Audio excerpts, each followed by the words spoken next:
Okay, you can start.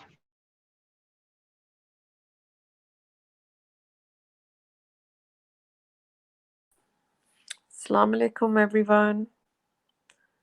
Inshallah, we will be starting the Quran study today from the beginning of Surah 30, Romans, or Al Rum.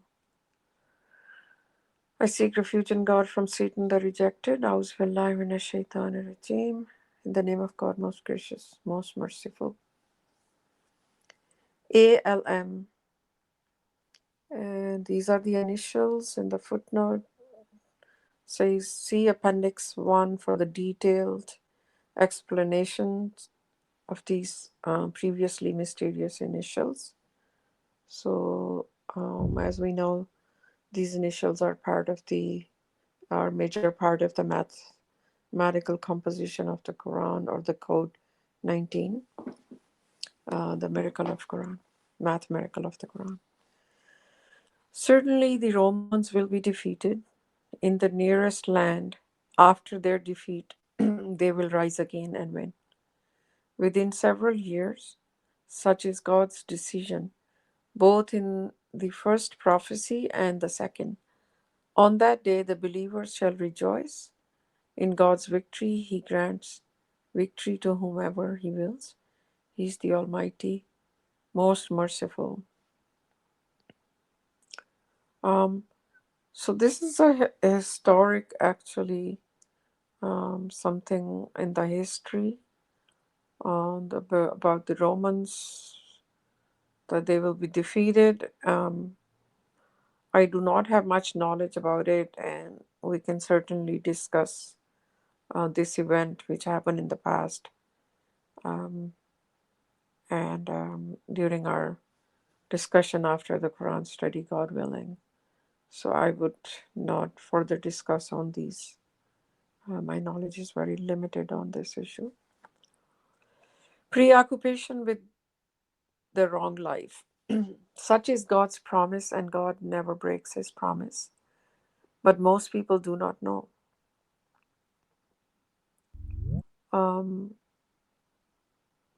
they are only about things of this world that are visible to them, while being totally oblivious to the hereafter. Why do they not reflect on themselves? God did not create the heavens and the earth and everything between them except for a specific purpose and for a specific lifespan. However, most people, with regard to meeting their Lord, are disbelievers. Have they not roamed the earth and noted the consequences for those who preceded them?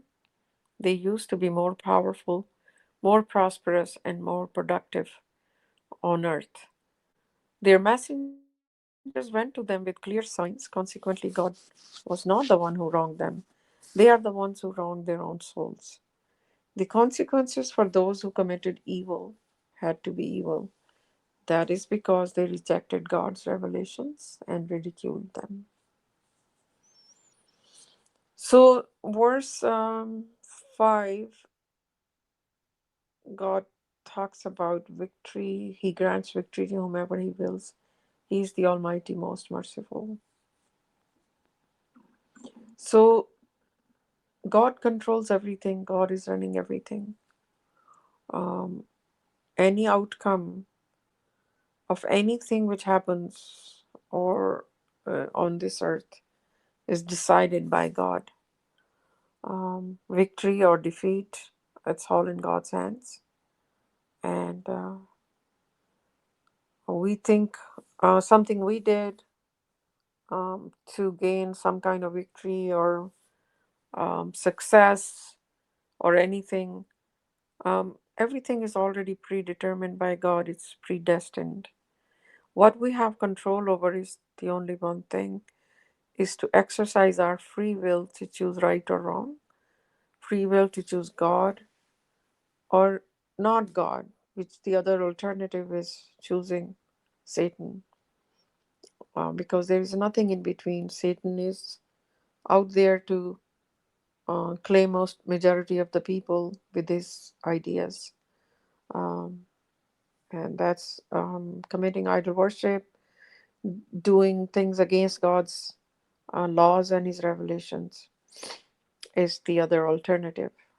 So God talks about that people in this life or in this lifespan are oblivious to the fact that they have to return to God and there is another eternal life waiting, which is far, this worldly life is very short.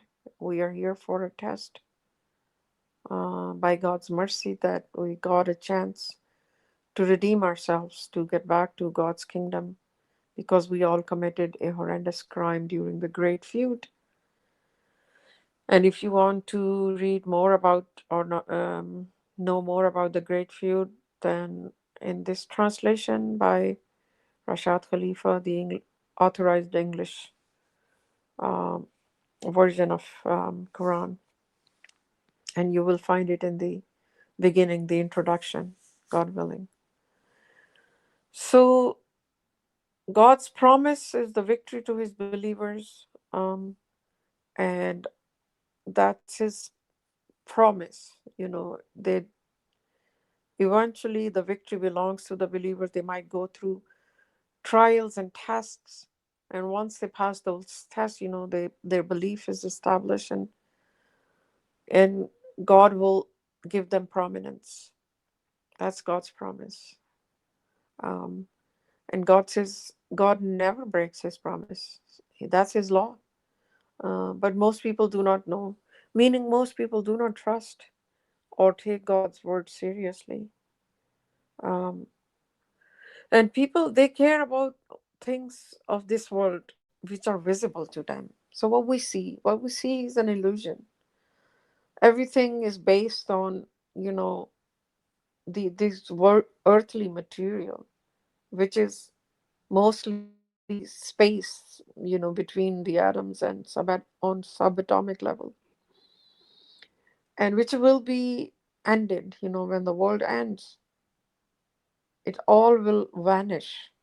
So anything which is gonna vanish into nothing is basically an illusion. What is not an illusion is the something tangible which will last forever. One of those things is our soul.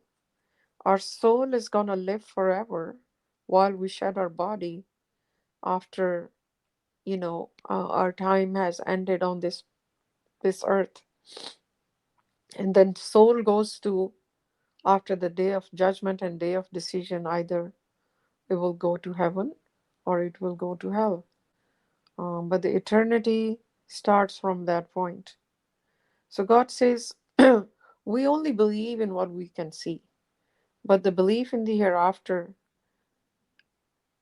is everything. And that is where a lot of people, uh, do not comprehend, or they cannot see that is gonna happen. A lot of people think this is it, this is our only life. We live here, we have fun, we earn money, we have children, joys, very temporary joys of this life. And as soon as we don't even know when our life could end, because that is also God's predestined, uh, previously time um, decision, that at what time, what place a life will end, and nobody can move it further a second or before. So, is it not better that we start thinking about the hereafter, and start living a righteous life? Believe in the hereafter, that which is a permanent location after for our soul once we leave this earth. But most people have problem really believing in it. Most people do lip service, because if the belief in the hereafter is established, we would be thinking about that life more than this life, because in this life our provisions and our children, our lives it's all already decided by God. It's already predetermined, so we do not need to be so consumed with this life. It's very, very temporary.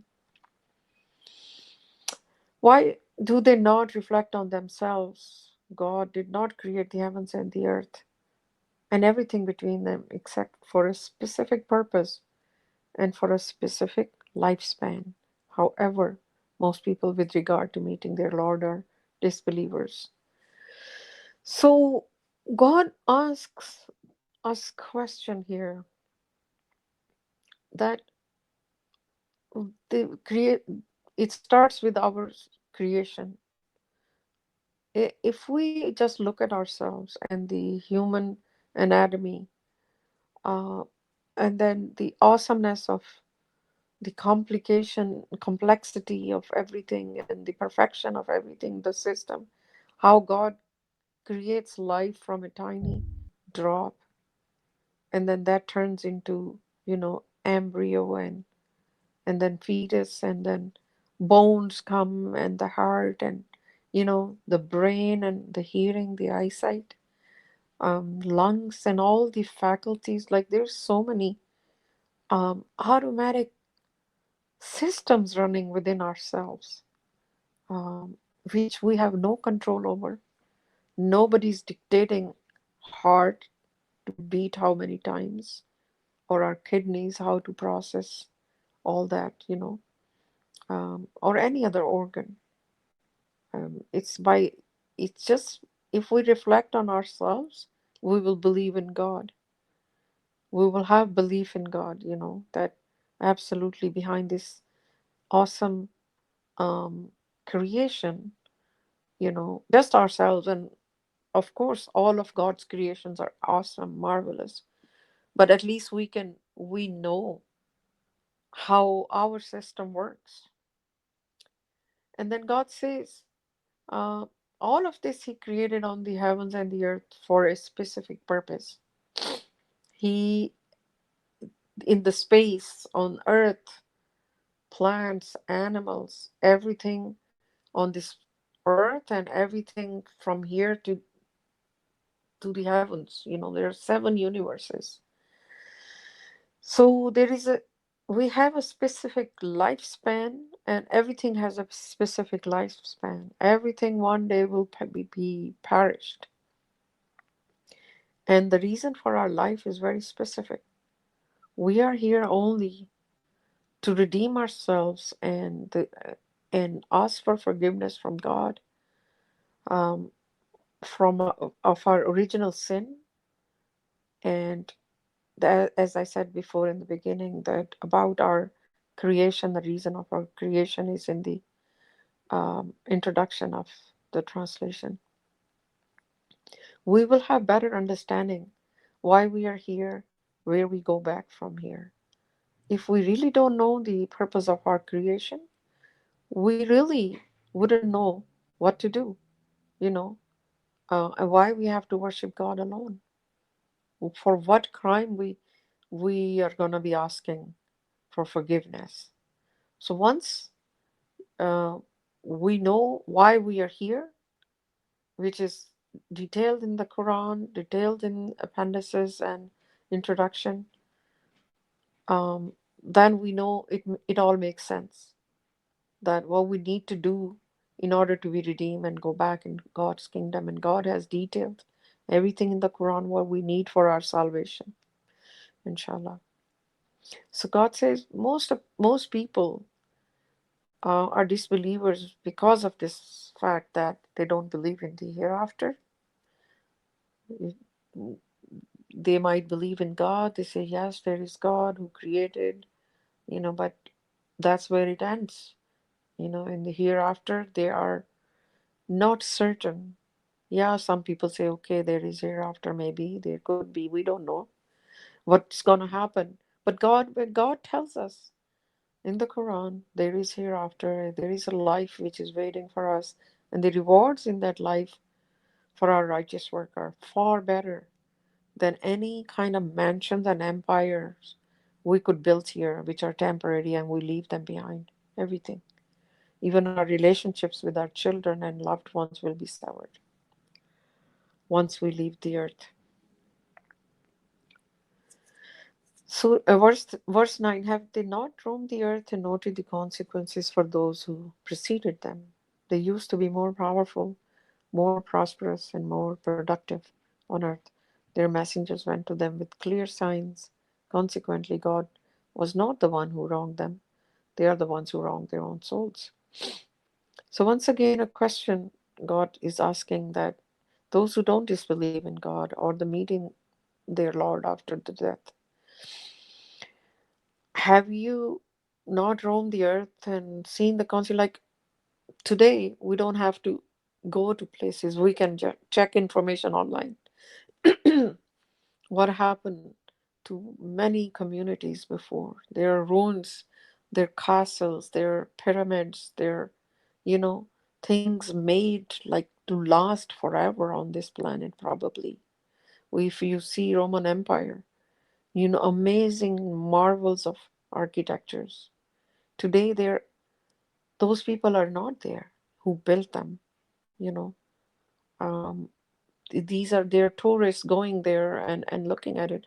One great advantage of traveling is that we can go to places and, how God says, roam the earth and note the consequences. These are for reflections.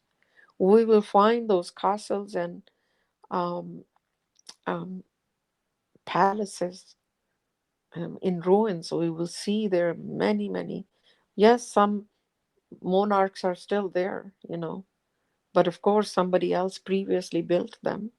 So, what God is trying to tell us, look, you have a very short lifespan, no matter what you build, no matter what kind of empire you build, the wealth you accumulate, you are still meeting with God. You're still going to die. You're a perishable commodity. Your body for this earth is going to stay here.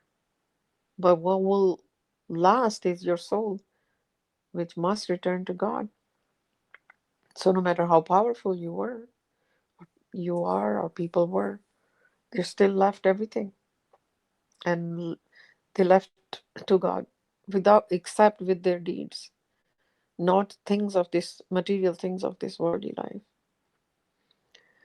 And people who rejected God has sent messengers to every community with clear signs, because God is the most merciful Lord.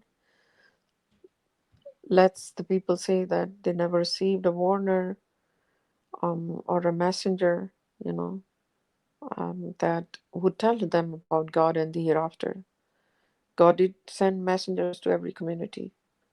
So it's not God who wronged people's souls and let them be in the dark.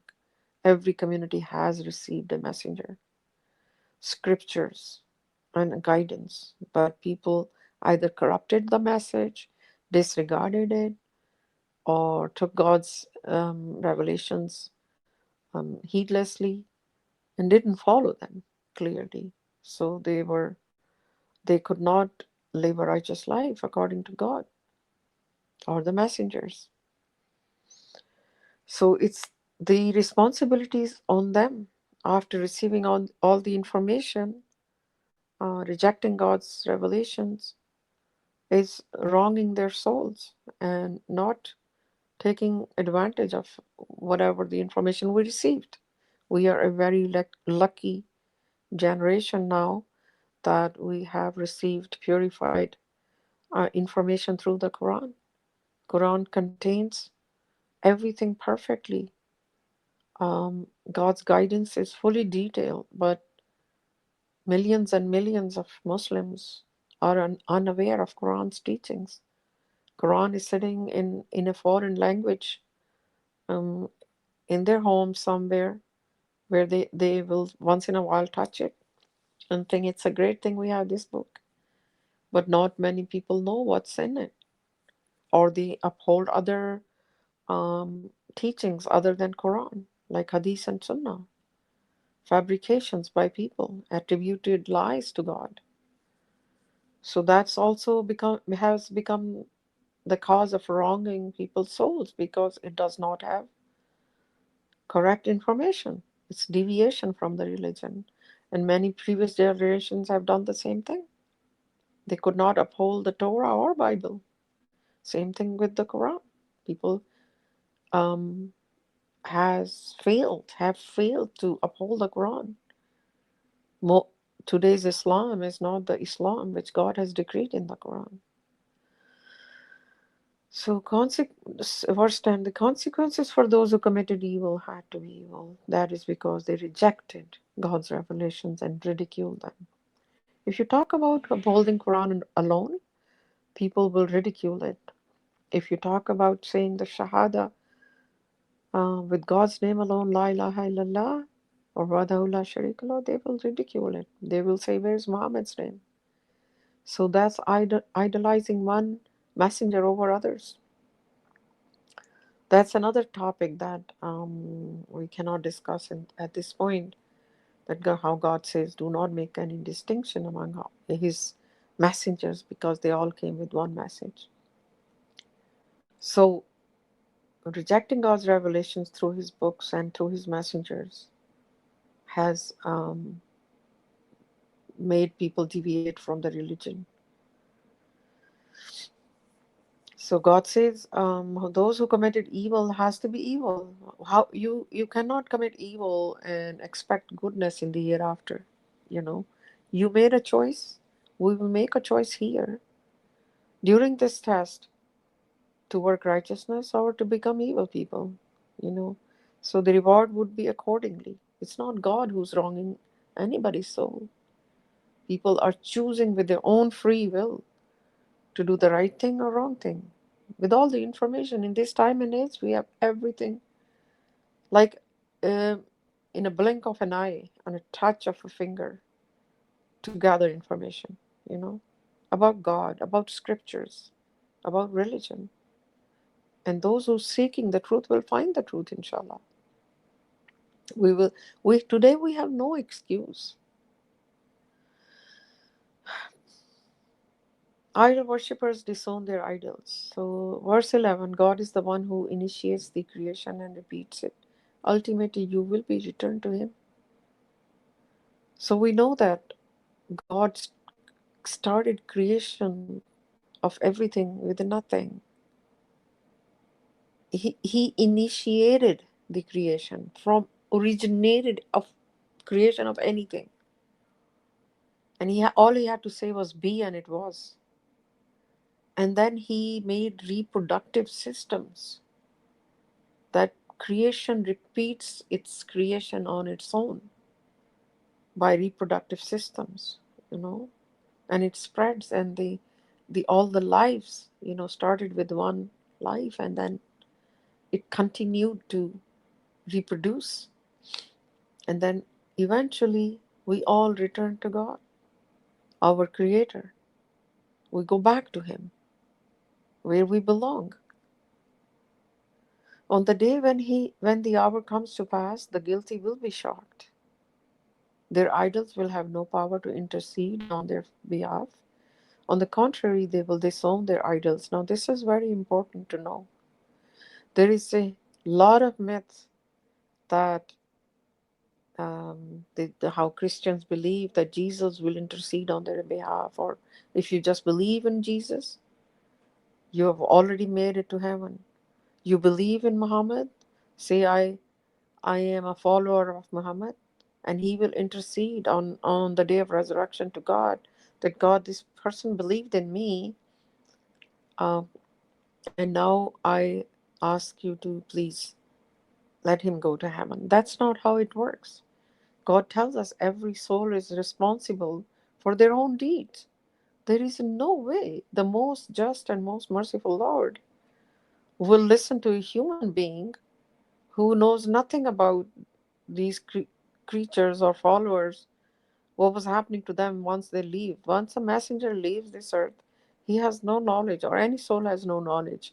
God says He puts an invisible barrier between this life and the life in the hereafter, that nobody knows any news from here.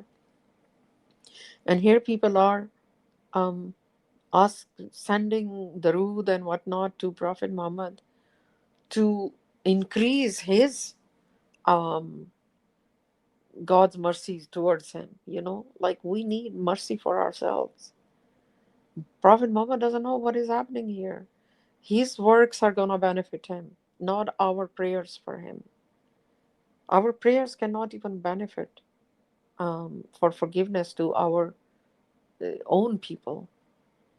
You know, for example, Prophet Noah, he asked God for his son, and God said, he's not your son, because God knows that the once you leave this earth, we have no relationship left with people.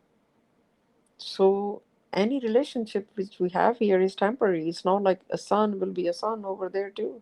Yeah, if people make it to heaven, they will be able to recognize their family of believers or righteous people. That's great. But there would be no need to have children, and it would be a different reality at that time. But alas, people are lost in the children and money here, which are our test here.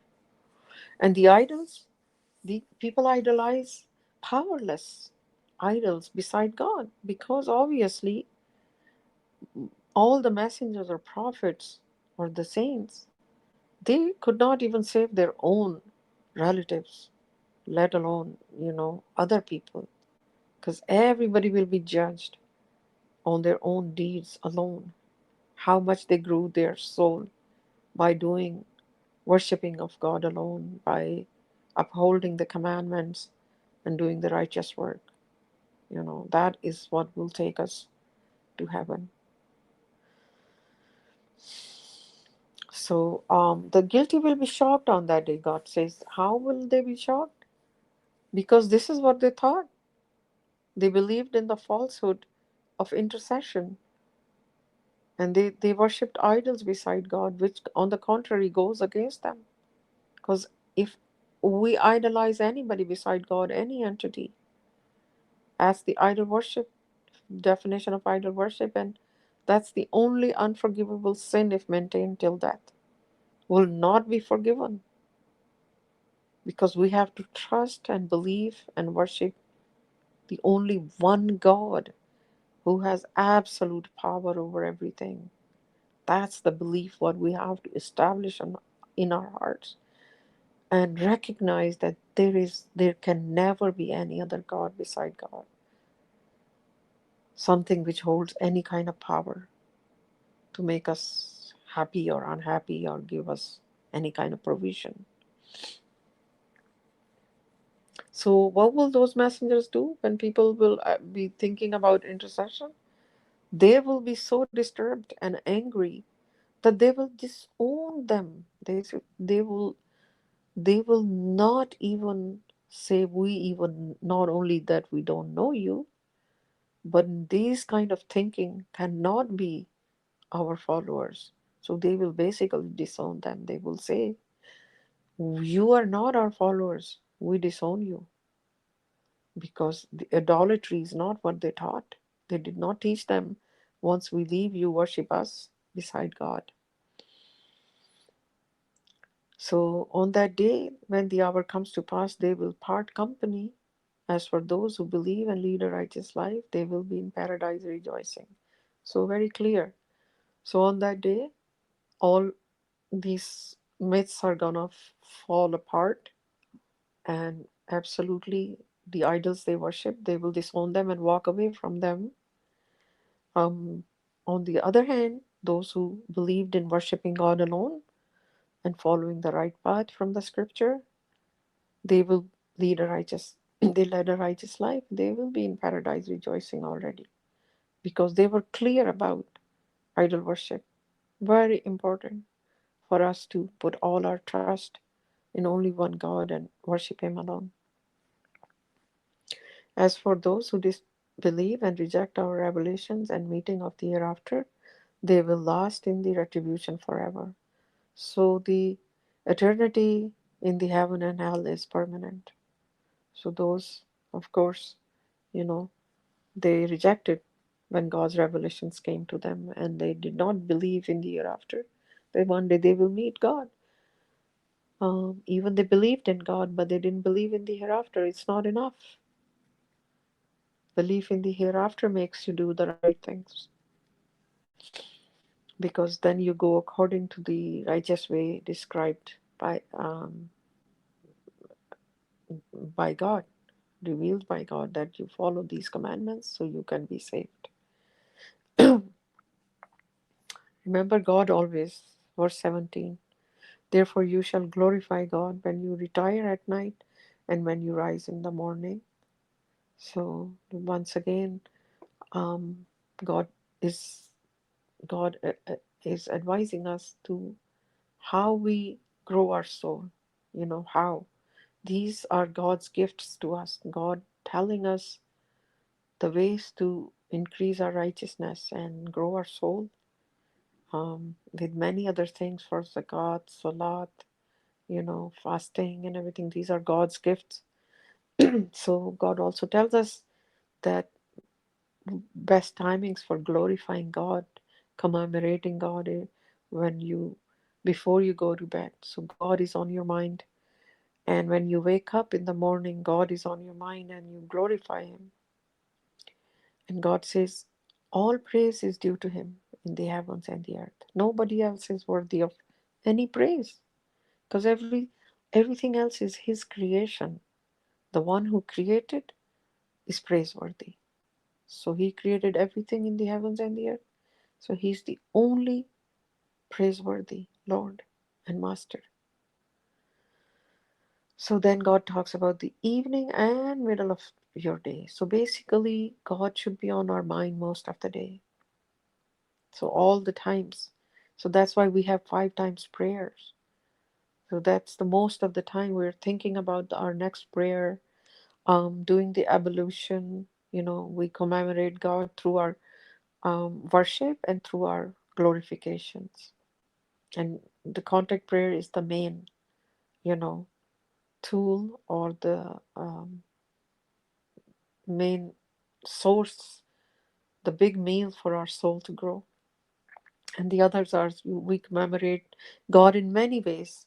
For example, when we are eating, before eating, we say Bismillah. When we are driving, when we buy something nice, we receive the gift, say Alhamdulillah, thank you God. When we look at His beautiful creations or our children, or praise anything, we say Masha Allah, God's gift. So we put the praise where it belongs in every possible way. That's how God will be our God most of the time, and we remember Him, commemorate Him most of the time through these things. And then God talks about He produces the live from the dead and produces the dead from the live, and He revives the land after it had died. You are similarly resurrected. If we have any question about resurrection, God puts it in simple words that He can produce the lives from the dead. If you see, if you leave a dead animal or something, then you're gonna see after a while, not just that animal, anything starts which was fresh and alive before, and then it starts to rot. And then you see lives coming out of it. There's many creatures coming out of that too. They also have their own life, you know. It came from the dead, something rotting. When you see different species coming out of it. And then um sorry, where was I? And produces the dead from the live, life from the dead, and dead from the life, you know.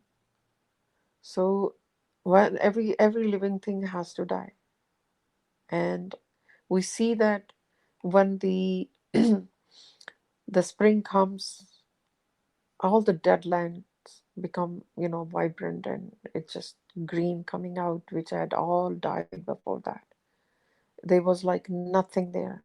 You see the barren land. Where did all the plantation went? I live in a very cold place in winter time, and the winter is like takes away all, except certain trees which are for all the weather. But most of the green is gone. And then it resurrects. So same plants come out. How do they? get resurrected again. So God says it's just that easy. Similarly, you're resurrected. If you have any question about resurrection, it's so easy for God. God has made a system. So that's how it's going to happen. So these are the signs for the believers. And then God talks about in verse 20, is marriage a divine institution? Among his proofs is that he created you from dust. Then you became reproducing humans. So originally, dust symbolizing or meaning that basically earthly materials, God created with clay, with earthly materials, a creature, and then God blew into it from His own spirit. So then this creation or this creature becomes a reproducing humans, like it creates, that body starts creating a perfect another child or human being with bones and eyes and everything. Imagine, is this not a proof, you know, for the divinity? And then through the marriage, among his proofs is that he created for you spouses from among yourselves. So then one of the creation cannot reproduce on its own. So there are pairs for everything, animals, even plants, and all that.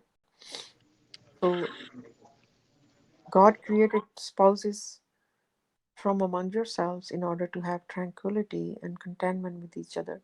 So not only the reproduction happens, but also for this lifespan, to have peace and tranquility um, with each other. So the lifespan becomes easier and beautiful if the couple is happy. Unfortunately, this divine institution of marriage is not taken very nicely or seriously anymore in this world. And due to many not living a righteous life, um, this institution, breaks somehow. Um, many marriages are lost due to alcoholism or other things. Um, but God created this institution of marriage to for reproduction and for other things to have harmony in life. And the love for each other comes from God for spouses. So that's why when we marry, it's important that people marry other believers or submitters, because they will be thinking about the hereafter more, and this life will automatically become beautiful because God will be in their lives and God will protect them from any kind of harm or anything. So the love and care comes from God among the couples. And then God says these are also proofs for people who think. All of this, all we need to reflect on our life, our lifespan, reproduction, that it started from somewhere and it's gonna go somewhere.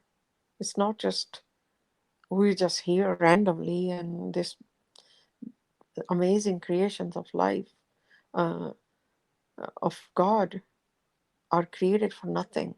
There is a reason behind it. More proofs. Amongst his proofs are the creation of the heavens and the earth and the variations in your languages and your colors. There are signs for the knowledgeable. Absolutely. Why God says the signs for the knowledgeable? No, who is a knowledgeable person? The one who can deeply think. It's not just like the one who did PhD is a knowledgeable. A person who has knowledge about God and his creations and who is able to reflect on his creations will start seeing proofs, will absolutely think that all this cannot be randomly just one day happen on earth, or in the or in the space or whatever, wherever our mind can go.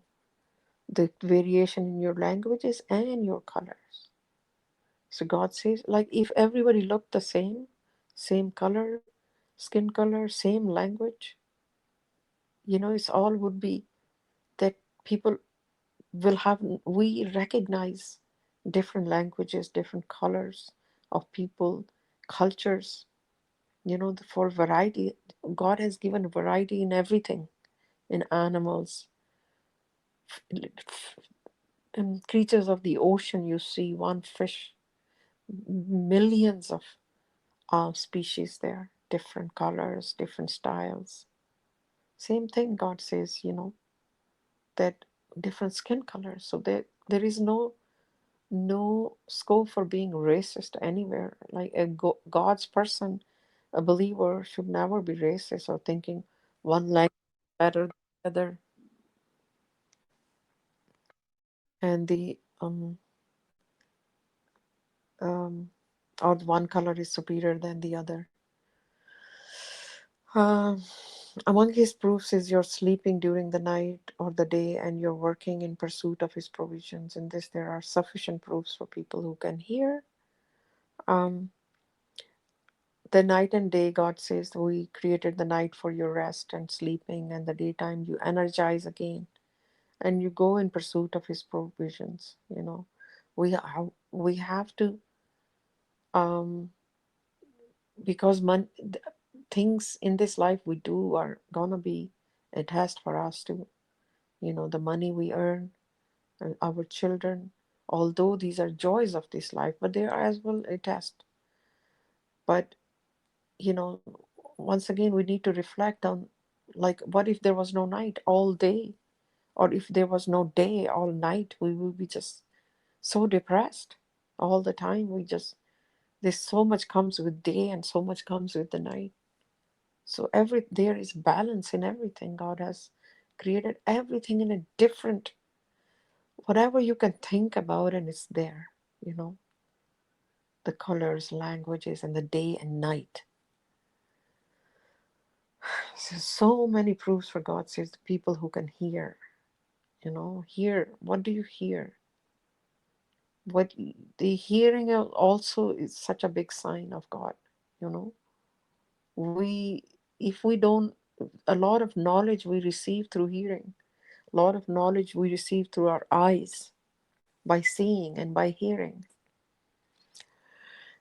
24. Among his proofs is that he shows you the lightning as a source of fear as well as hope. Then he sends down from the sky water to revive a land that has been dead. In these, there are sufficient proofs for people who understand. Verse 24 talks about among his proofs is that he shows you the lightning as a source of fear as well as hope. Then he sends down from the sky water to revive a land that has been dead. In these, there are sufficient proofs for people who understand.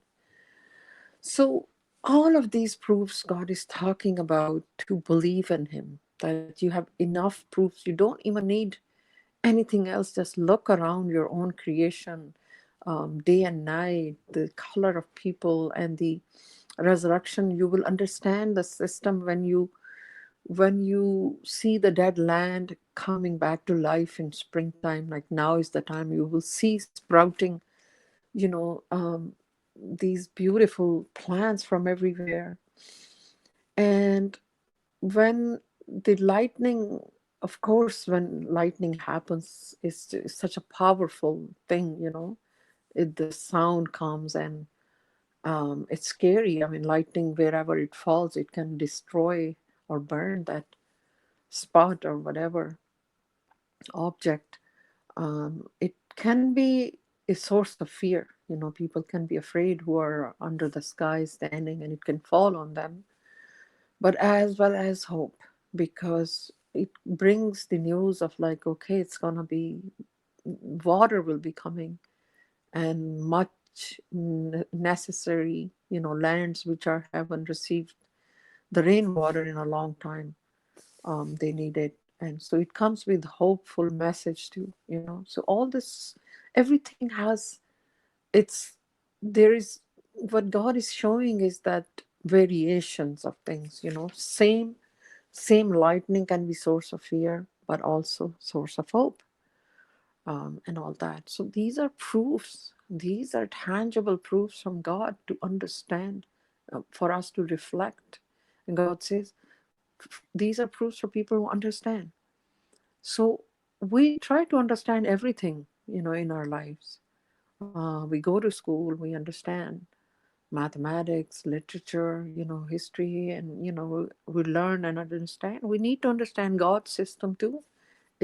Can there be another God beside God who created anything?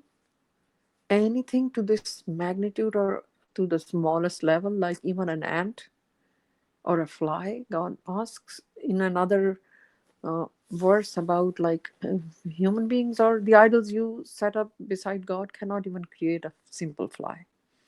And that is not a simple creation. It looks like a simple fly, just happens to be everywhere. So another thing is that, among these proofs is the heavens and the earth are standing at his disposal. Finally, when he calls you out of the earth, one call, you will immediately come out. Um, so it's not that earth and everything is, orbiting and around the sun, and around its own axis, um, and around the sun, and all the movements and everything is very precise. And if God doesn't want it, the many things will come and crash into earth. So it's not a random case that we are still for so many years, here. This earth is standing without God's will. God is protecting it for a predetermined lifespan. So we need to even look at that, like how many heavenly bodies or how many bodies in the space are running, like meteors and whatnot, and anything can come and just crash into it. But it has a predetermined time when he calls you out of the earth. One call, you will immediately come out. So at the time of resurrection, we all will be one call. All it takes is God for one call, and everyone will be resurrected. It's so awesome. To him belongs everyone in the heavens and the earth. All are subservient to him. And he is the one who initiates the creation and repeats it. This is even easier for him. To him belongs the most sublime similitude in the heavens and the earth, and he is the Almighty, most wise. So all of this is enough proof for us that there is only one God. He's the creator, he's the initiator. And he makes a creation which can repeat itself. This is even easier for him. God says, it's not, this is nothing, no problem. Can we create something which, has life and reproduces something exactly similar to itself? We cannot. We have to put every model in a factory, and that doesn't even have life, doesn't have the free will. It has nothing. Everything is metal. Yes, we can put in artificial intelligence into a computer program, but that's limited, right? It cannot think on its own. One program has to lead to another one and another one. All these faculties we should not be taking for granted. We should be reflecting all the time. And so, to everything, all praise. God has so many qualities: initiator, creator, and then he's the master of day of judgment. So we all have to return back to him. He's the only God worthy of worship. He's the only God who is a God over all his creations. Nothing else. So we cannot give power to any human being or any other entity that can harm us or benefit us. That's the whole purpose of worshiping God alone. So we acknowledge that his godly qualities and reflect upon all his proofs, like I just read in these verses. On that note, inshallah, I will finish this Quran study, and God willing, open up for comments and questions. Thank you, and God bless you all.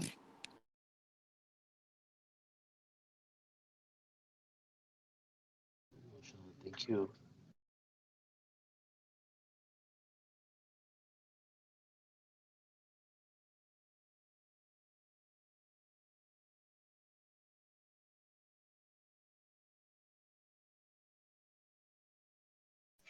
Yeah, sure. Thank you, Sister Nazareth, for the class study. Inshallah. Sorry about the interruption. I just something I had to rush to, and women have different things to take care of sometimes. Masha, that was a quick break for us too. It's done.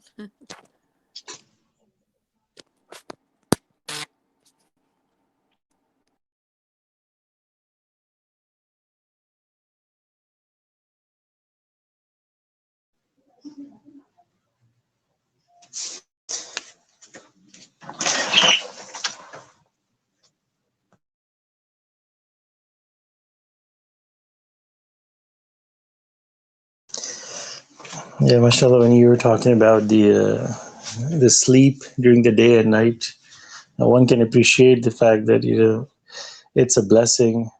Sometimes I've gone through in my life too that sometimes you just can't get a sleep. You just sleep for a few hours and you wake up tired, and then you realize the sleeping is a blessing. And then I would pray to God that if I can have a good deep sleep for 6 7 hours and wake up fresh. And so when God takes away such a thing that you don't appreciate, and then you suffer with the sleeplessness, you're just walking, you wake up in the morning, you feel tired, and when you get to work, you're falling asleep, and then you miss your bed, and when you go back to sleep home at night, you can't sleep. These are the things that God want us to ponder upon and appreciate. And like in the verse that God is saying that when you retire at night, you know glorify God, and when you wake up you glorify God.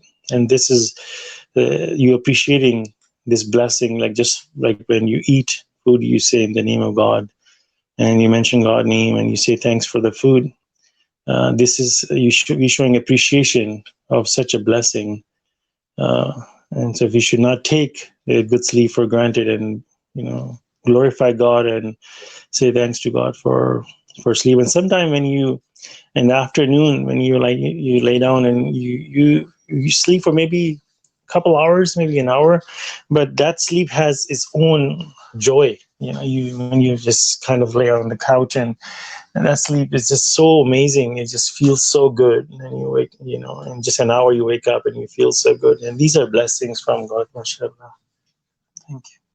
Absolutely, mashallah. Good point, Adam. The no matter how, if we are, for example, I also at one point in my life I was doing a lot of night shifts, and I could never catch up the same peace and the deeper sleeping experience during daytime, which night provides.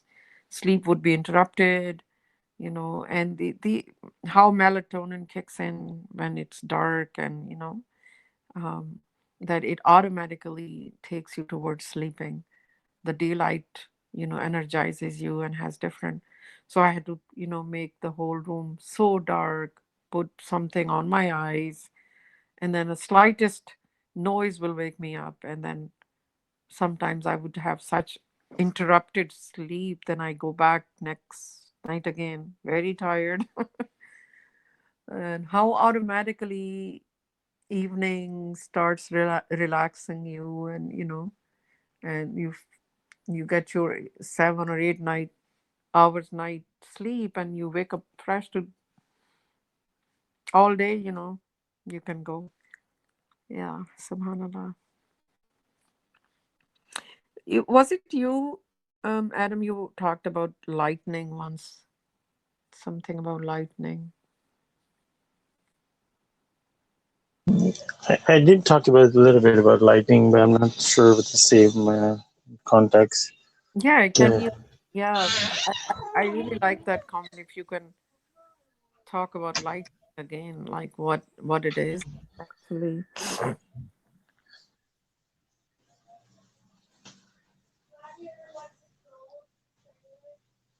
Was it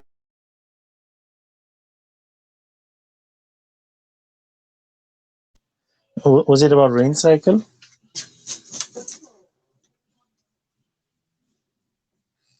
I don't know what. I don't remember exactly. It was about. uh, was it about rain cycle? I don't know. I don't know. Somebody described lightning in a certain way that um I didn't know about it, or did I read somewhere? I don't know. Anyway, don't worry. If it comes to your mind, then go ahead.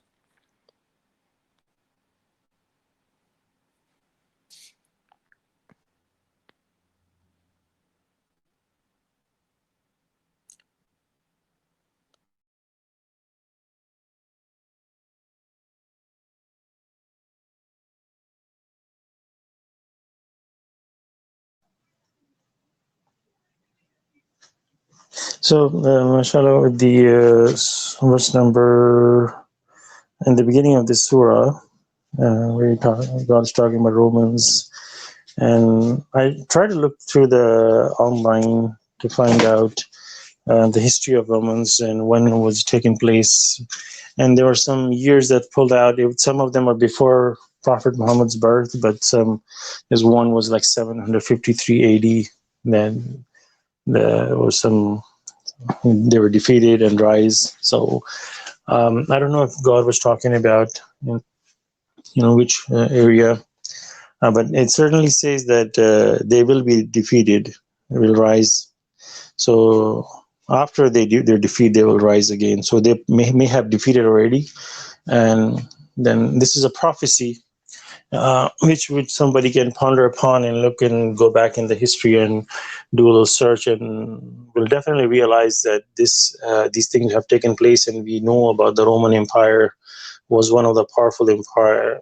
Like nowadays, we have certain countries are there like the empire of the world in wealth, in power, and similarly in old times the Roman were the empire. And there's a lot of images online about their the civilization. At that time, they were like really like what we have now, superpowers, but they were those in that time. To me, what I wanted when I was reading through these verses uh, is that to me, Roman Empire is just one name. The Quran is full of many different civilizations. Pharaohs, they have their own civilization, their rise and fall. When Joseph went to Egypt, their rise and their fall, and then their rise, their fall. So there's many other communities, their rise and fall. And one can look at these verses, and the word that pop out right after when you like look at these verses and kind of keep looking at them, and the word that pop out will be is in the verse number 4, and which ends, the believer shall rejoice. That should attract our attention, that with Quran, when we read, the most important thing to do is, what can I learn from it? What is God talking about it? you know it's one thing to know that there's a history in it and then be amazed about it, but when we look at the verses, we can see that what is God talking about? What is God really means by these verses? Then what can I learn from it? And that's what clicked me, that the believer shall rejoice. And when you know a system, that how it works, and like for example, rain falls and the road get wet, and then there's a little bit flooding. So this is the normal cycle. So if I just show you the end product, like there's flooding, okay, you can pretty much predict what initiated, what happened in the beginning. You can pretty much think that there was rain, and there was heavy rain, and this is a flood. So this, because we know, very familiar with this, with some cycles of different things. So when you read Quran over and over and over and over and over, then you have a system built in your imagination that this is God's system. You submit to God, you obey God, you worship God alone, you appreciative to God's blessings. God will give you, in many places God says, the inheritor of the earth are my believers. So this is God's system. If you submit to God's will, you will be prosperous in this world and the hereafter, no matter what. This is God's promise. And God mentions many places, this is absolute promise. God strengthens his promise that this will happen no matter what. So now once you know the system, that if you totally submit to God's will, you have nothing to worry about it. And you will not be defeated. You will be the king of the earth. That's what happens. So when you say the believers shall rejoice, so you can see why they rise and fall. What happened when they were defeated is because you now see there's an action. I mean, this is the end product. Defeated. They were defeated. Now you can see what happened in the beginning, which caused them to defeat, because they become unappreciative of God's blessing. They deviated from God's message. So what happened? The defeat comes. When you defeated, now they ponder upon and they realize their mistake. So they become submitter and they realize now they'll rise again. So God will not defeat a believing community. This is God's promise. So they become unappreciative. So they lost the battle and they were defeated. But when they realize their mistakes, now they rise again. And see when they rise again, and this is where the number 4 verse ends, the believer shall rejoice. Because they became believers, and now they were happy. And you can look at any community in the past, and all the prophets and messengers, when they were appreciative, God gave them so much. And sometimes God, like Qarun, in the previous surah, I think, history, that God's talking about Qarun, and God says, I'm paraphrasing the verse, that it says that right after when Qarun was like, he was arrogant and all that, the verse says that ponder, use this wealth that you have to gain the next life, and don't forget your own share. So when you are blessed with wealth, this is in itself is like a test, that what do you do with the wealth, because you didn't attain it. God is the one who gave you this wealth. So what do? You take your share, but you use that money to attain the righteousness and be successful in the hereafter. So even in this 3-4 verses, one can appreciate the fact that if you continue this surah, it will tell you more about that the worldly life and all that, and then everything start falling in the right spot. That God is teaching us, if you deviate from my commandments, if you become unappreciative, you not only you will lose in this world hereafter, but if you become appreciative, you will have absolute victory. Masha Allah. Thank you.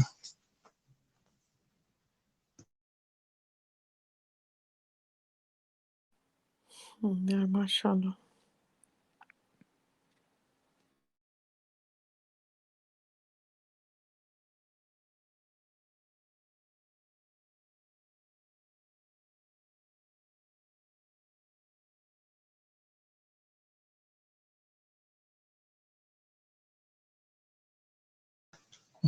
See, God says in verse 6, such is God's promise, and God never breaks his promise.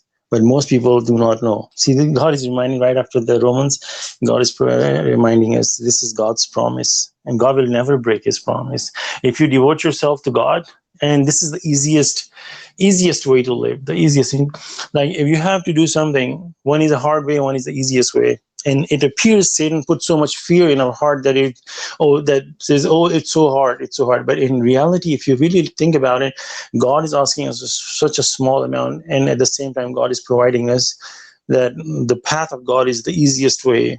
It appears to be hard, but when you do the whole math and how much God is asking you and how much God is giving you, there's no proportion. You can't even put a number on it. But what this world asks you for small amount of happiness, you go buy a ticket for a movie or something, the amount of effort that requires this in this world to take a vacation for like a month, a long time planning, but God gives you the joy right there in your homes, at your work, in your free time, the joy that comes from God. And if you really sit down and do the math, it is just no proportion. It's absolutely, mind-boggling to even think that this world can give you. And Masha Allah, with the last Quran study that we were talking about, the spider. And then nowadays I'm looking at everything and I'm like, whenever I see worldly matters that attracts me, the image of spider comes in my head, that it looks like a spider walking, so it distracts me from this worldly matter more and more, that you come back to God, mashallah.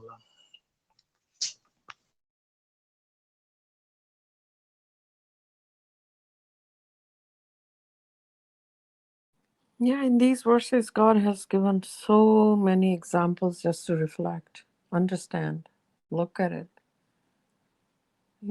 How many words God can tell you to believe in Him, that all these proofs are, you're surrounded with these proofs. Just look at one of the things, and you would understand, yes, there is God. And if God says there is hereafter, then you better believe it. The first thing is to believe in God, believe in God. Then God says the hereafter. That, like, that's where your belief will be completed, the whole cycle, why we are here and where we're going back. So that's our creation, and then the hereafter. And then you understand the test, why we are here, It's not just one person, Adam, who committed a crime and we are here. God is punishing entire humanity. That's not the most merciful and the most just God would do. It's all of us who we committed that crime, and for that reason we have to study the origin and the purpose of our creation. It's so important. That's why it's very strongly suggested, inshallah, that to, if you have the copy, if you get the copy of this translation, the authorized English version of Quran, you must take study, and it's all in the Quran, but it's just put together in the introduction, mashallah. For me, that was the biggest piece of the puzzle, Otherwise, people question, oh, why God needs our worships, and does He, need us to, worship and do all this? For Him, it's not for Him. It's for us. We do for our soul and its growth. So if there is no knowledge for the purpose of our life, then why really? The question comes, why? What are we doing all this? Why are we doing all this? Why God doesn't need our worships. It's we have to purify our soul. Anyway.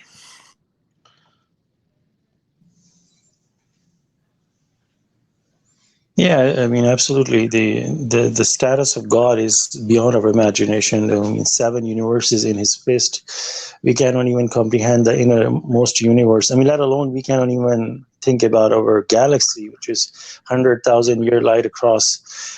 Just to cross just the stars that we look up on the sky, these are the closest stars to us, and it takes 500, 1,000, 2,000 years to get to us. When Prophet Muhammad was born, the light was traveling and it still hasn't reached to us. I mean, that's how the Milky Way is, and He's holding all that. This is the status of God is so high. Then one can appreciate the fact that if I'm allowed to worship to God, that's a blessing. I mean, I am absolutely nothing. I have no value. I mean, it would be, to me, I think it would be insult to God that if I'm prostrating on my own, because He's so high above that who am I to prostrate to Him? This is absolutely a blessing from God that He's allowed me to prostrate and bow down to Him. Otherwise, I would be like, it's like a supreme king and a beggar walks in and he wants to shake hand with the king, and the guard will say, "Who are you to even shake hand with the king? You can just maybe even wave from far away and just leave." I mean, God allows us in a personal um, presence. I mean, you're in direct contact with God. I mean, we can't even understand the status of God and then who we are, and we should be really, really grateful to God that He's allowing us to meet with Him. He's allowing us to bow down and prostrate to Him. You know, to be honest with you, this is absolutely a blessing.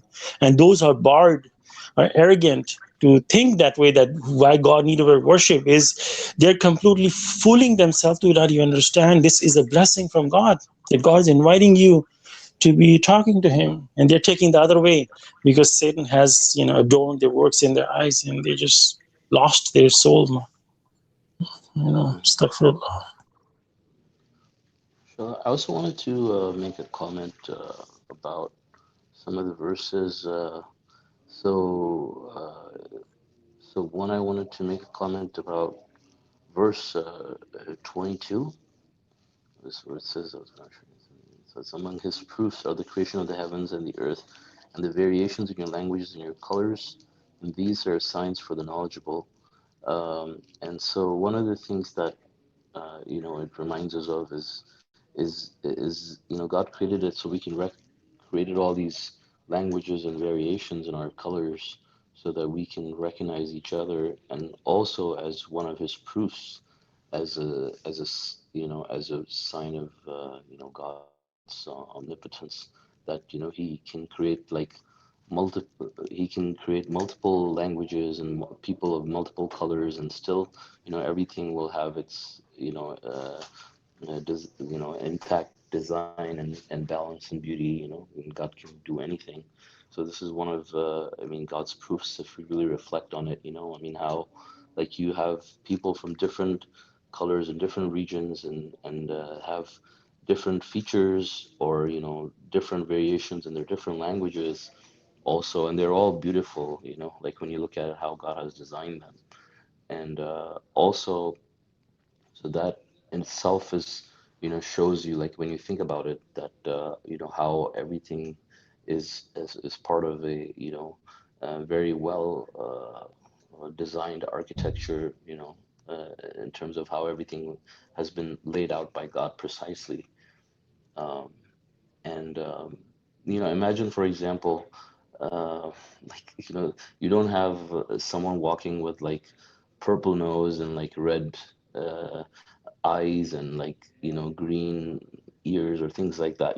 God has created a perfect balance, perfect design, and like some people have certain features, and then the rest of their body is designed the same way to go with along with those features, and how it all makes sense. And the same goes for languages, how God has built them so perfectly, and especially looking at Arabic. Also, for example, we know like how efficient it is in terms of describing, explaining all the laws, and how beautifully it has all the words that God has put together to fit along with the mathematical meaning uh, in the Quran as well. Um, and then especially, there's all of these are amazing proofs. Really, sleeping. It's so amazing how God allows our bodies to get recharged completely. We're just basically useless without sleep. If you don't sleep for like a day, you can look at your condition, you're basically good for nothing. You can't do any physical work, you can't do any mental work, your instincts don't work, and but God has made this as a blessing for us that we enjoy every day, and we're resurrected every day as new, and we continue to work in pursuit of God's provisions. And then also verse 22 is amazing. No, not verse 22, sorry. Verse 21. I'm going in the reverse order. Is the spouses like God talks about, first of all, like you mentioned. Um, because like when you look at it, well, first of all, God says that He placed in your hearts love and care towards your spouses. So that in itself is amazing because, well, for one, it tells us that there is such a thing as true love, because love that God can create, if He puts love in your heart, the love is there, it's true. Um, and then also the fact that when we look at the entire creation and the system that God's created, like you have mosquitoes, right? And then you have other mosquitoes, this the same way that the females are designed the same way as the males, in a similar fashion, and God makes them so that they are attracted to each other, and they mate and they reproduce, and the cycle continues.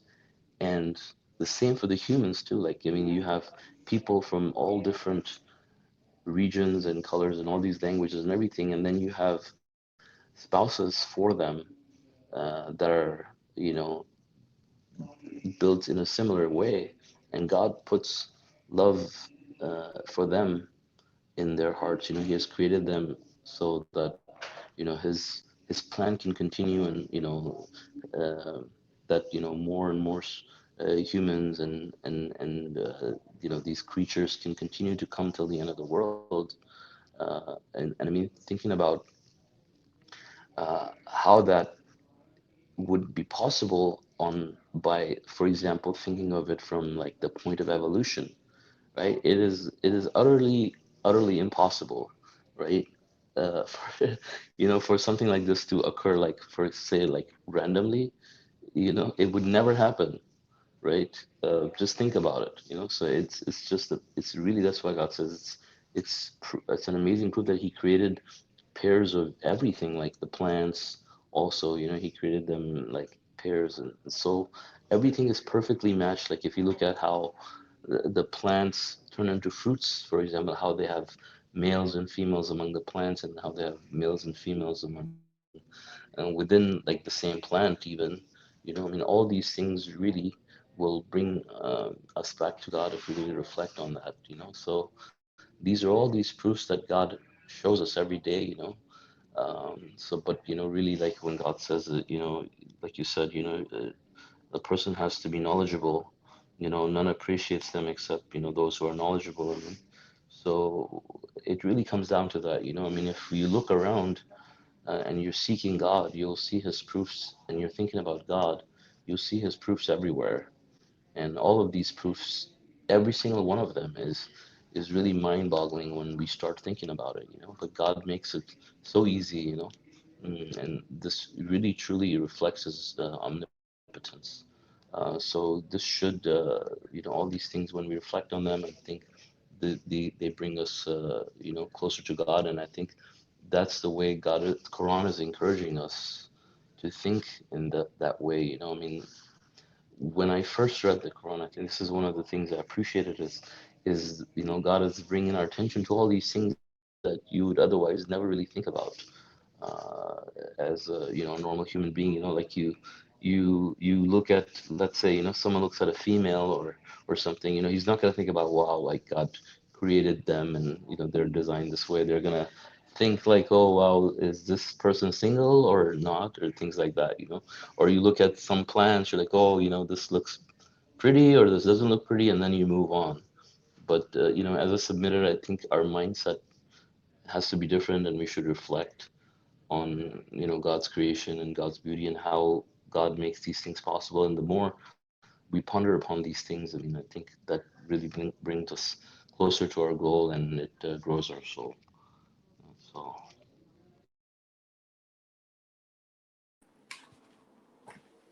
Yeah, mashallah. Um, when you're lost in this worldly life, even though you're just lost in the worldly life, but you're not even looking at the worldly things, how they're created, mm, right? And in in these verses, God is just asking us to take a look at it. Just think, you know, on each of these um, things God has described, which we just daily basis.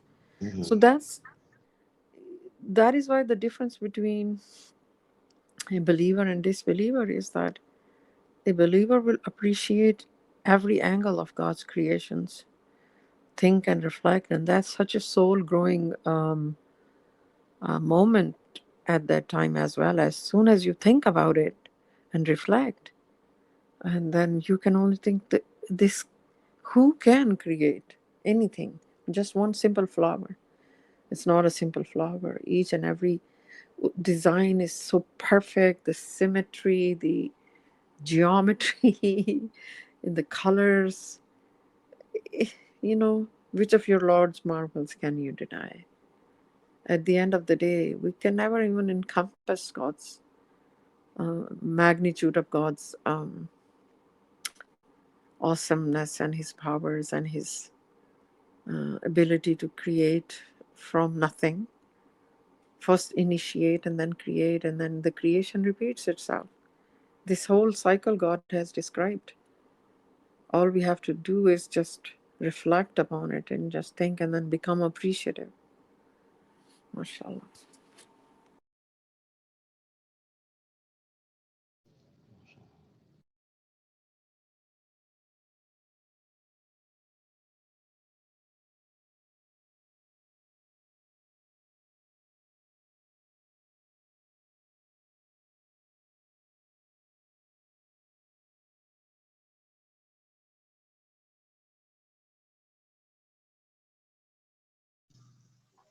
Yeah, mashallah. He's yeah, these things for us to ponder upon and appreciate God for everything God has done for us, so that we can strengthen more or believe.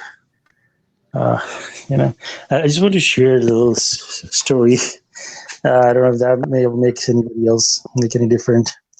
I mean, mashallah, God like ran all of us through different courses, gone through leaving the religion, being an atheist, and pondering upon other religions, and just looking around.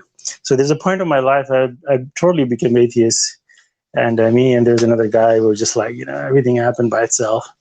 I mean, who knows who wrote the Quran and everything else. And I was very young, and I was going to college, and I was reading in college. We were doing the anatomy and physiology, and when we were reading about the human body in detail, oh, you know what?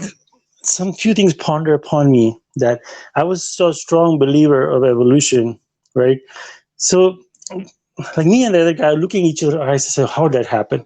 Now you can explain. Suppose water comes from the mountains and it makes a little path down the mountain to the river. And in simple example explanation, one can say, yeah, that's water comes and makes path and goes through it. We can sort of explain the evolution in that sense, things happening and it changes over time. But if the water comes down, and if you can say, okay, this is evolution, the water coming down, making its path. But you see a hut, like a small camp or something like that, on the side of the river, and you say, I can understand the river coming down, but what is a hut doing over here? The little house on the side of the river. That has nothing to do with evolution. So we came upon, and one who's related to healthcare, or maybe can go and ponder upon it. There are certain functions in our body that has absolutely nothing to do with evolution. And we're like thinking, okay, evolution is dividing cells and this and that, making better, better, better. But what is this function doing in our body? What is this function doing in our body? It has nothing to do with evolution. It has to do with other things that evolution has no regards for it. It has no concern for it, because evolution was based on survival and making itself better. It has absolutely nothing to do with it. That was my turning point. This system is designed by some supreme power. At that point, I was like, start believing that, okay, this is not a random act. This has to be done by some supreme power, and who's controlling all that. Then that's where my beliefs start to shift from evolution to, or like at that time still was not associated with any religion, but I was like, this thing is run by someone. It has to be, because these systems that place in our body has absolutely nothing to do with evolution. They're created for some other specific purpose, has no survival, nothing in other sense or anywhere. Like, for example, if you can just go and ponder upon your bladder, has nothing to do with evolution. You can go deep into study on your bladder, and that will maybe open your eyes. MashaAllah. Thank you. Mashallah, it's interesting how many of us were gone atheists, Yeah, MashaAllah. This is including actually a me. blessing, It's Yeah, absolutely a blessing. because you could Yeah. not, because it was so absurd, the whole idol worshipping and all that. There was something really not right there. And all the dogma and whatever the way things were happening, the thinking mind could not accept it. So I just completely, I'm like, I got out of the religion. I'm like, nah, I'm just repeating something which I don't even understand. Right, right. Hmm. Like my uncles, and we didn't live in a close neighborhood. We were Shia Muslim, you were Sunni Muslim, well, Ahl Hadith, Wahhabi Muslim, all in just a small area. And these were not even friends, they were relatives. And at like 8, 10 year old, I used to talk to my mom. I'm like, who's right? They're all saying they're right, but who's really right? Who's going to hell and who's going to heaven? Yeah. So, and we read the Quran, but look at our Quran is sitting on the top of the shelf. We don't even open it. What are we doing? These are the sort of questions, mashallah, God made me ask my mom.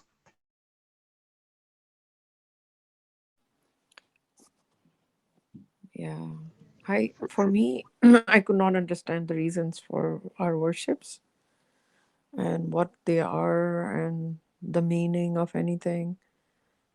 So for that's why I say for me it was such a big thing to find out the purpose of our life, or our creation.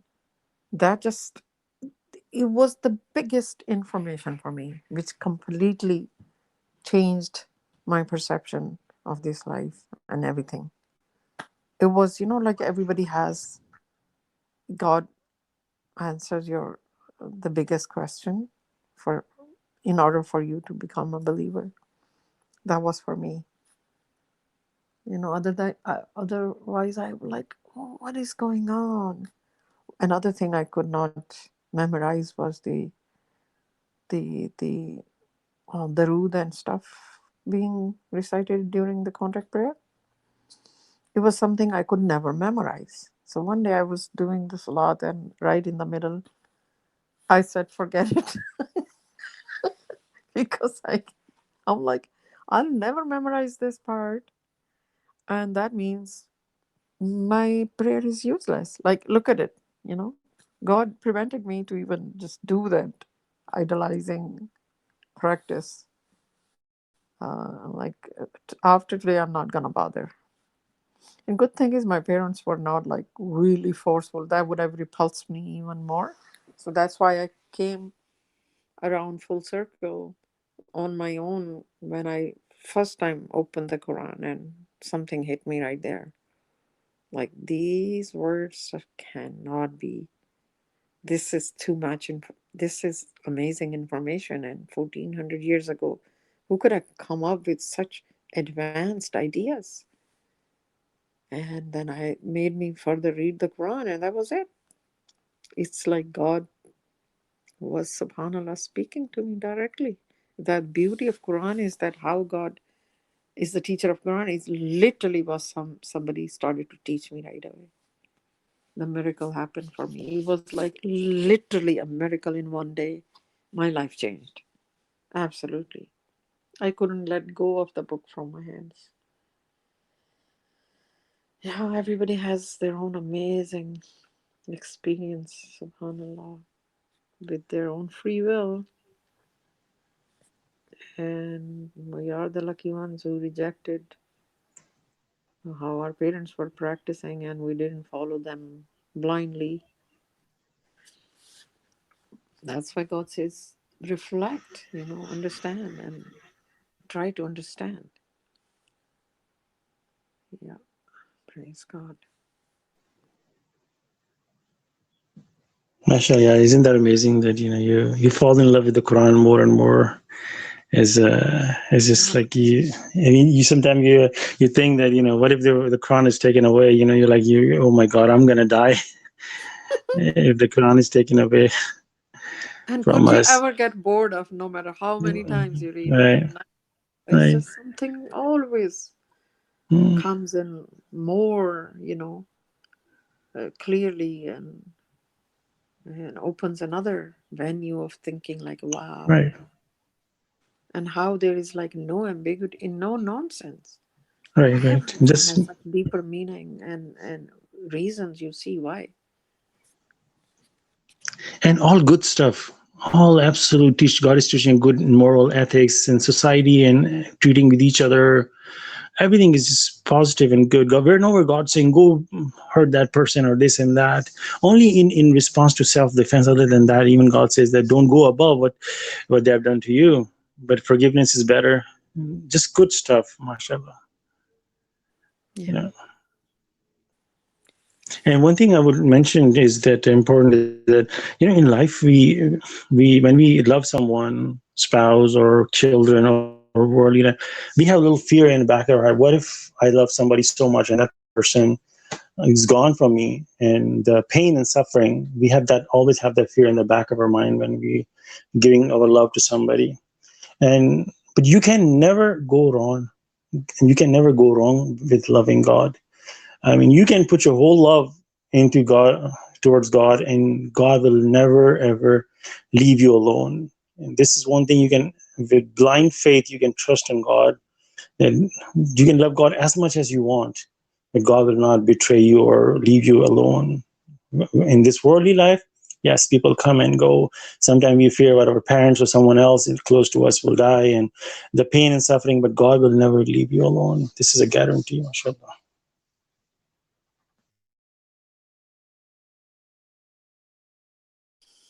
Yeah, mashallah. If we are done with comments, I have to take care of something. God willing. Um, Yeah, inshallah, I have to go for a prayer too. okay. Thank you guys for joining us. Our next study will be um, Sunday. Saturday at 9:30 a.m. Pacific time. God bless you guys. Inshallah. Okay. Assalamu alaikum.